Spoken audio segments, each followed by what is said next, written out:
पाकिस्तान से हैं और जब हम हिंदी फिल्मों में आप काम करते हैं, जैसे पीके में हम लोग कहते हैं हिंदी फिल्म निर्माता पाकिस्तानी बड़े गद्दार होते हैं, हम पाकिस्तान को बहुत गालियां देते हैं अपनी फिल्मों में, उस वक्त आप देखते तो कैसा महसूस करते हैं अपने दुश्मन देश के साथ बैठ के अपने देश के लिए गाली खाना? किसी भी प्रकार को लेके पाकिस्तानी कलाकारों को लेके यहाँ पे काम होगा नहीं। आतिफ असलम जैसे सिंगर को जब बॉलीवुड साइन करता है तो आप अंदाजा लगा सकते हैं कि एक आम भारतीय के साथ भी क्या गुजरती होगी।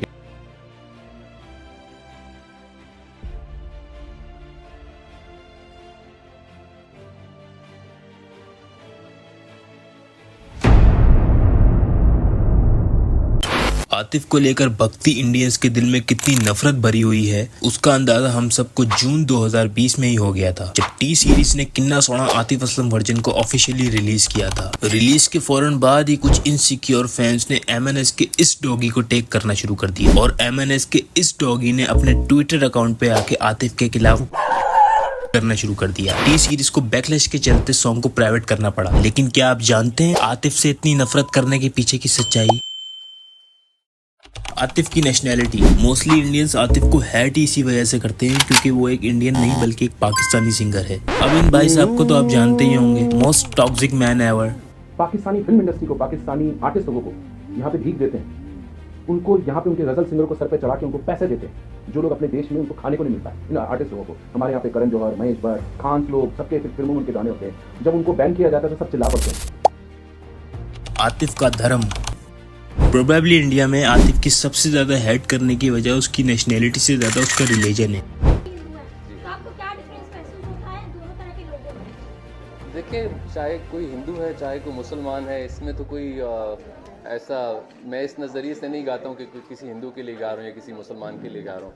मैं तो सिर्फ एक म्यूजिशियन हूँ, एक आर्टिस्ट हूँ, कलाकार हूँ और मैं सबके लिए म्यूज़िक गा रहा होता हूँ। तो चाहे वो उसमें कोई सीमा नहीं है, कोई बाउंड्रीज नहीं है और म्यूज़िक की कोई लैंग्वेज नहीं है। Which is why I sing. आप लोग जब भी आओ स्टेज पे मेरे मुझे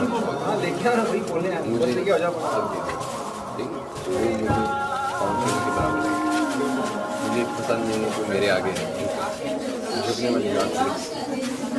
अब मजीद इसके बारे में यहाँ पर इन डिटेल डिस्कस करना यूट्यूब गाइडलाइंस के खिलाफ जा सकता है। क्या आतिफ आज जो कुछ भी है बॉलीवुड की वजह से? The answer is no. Bollywood आने से पहले ही आतिफ की एल्बम जलपरी सुपर हिट हो चुकी थी।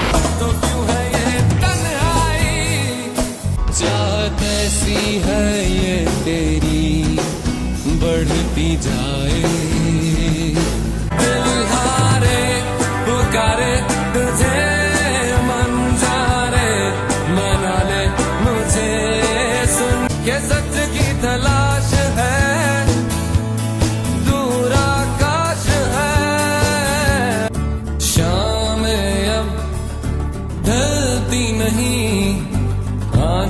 जो तेरा से मटे। Was famous here first। मेरी पहली एल्बम यहाँ पे हिट हुई थी जिसके बाद मुझे इंडिया बुलाया गया था उसी हिट गाने एग्जैक्टली और फिर उसी हिट गाने ने मुझे वहाँ हिट कराया था। तो ये वो वाला सिलसिला नहीं था कि उधर से हिट होके आया तो इधर आदत was a huge success over here. तो वो वाला सिलसिला अल्हम्दुलिल्लाह मेरे दिल में दिमाग में ये फीलिंग नहीं आती।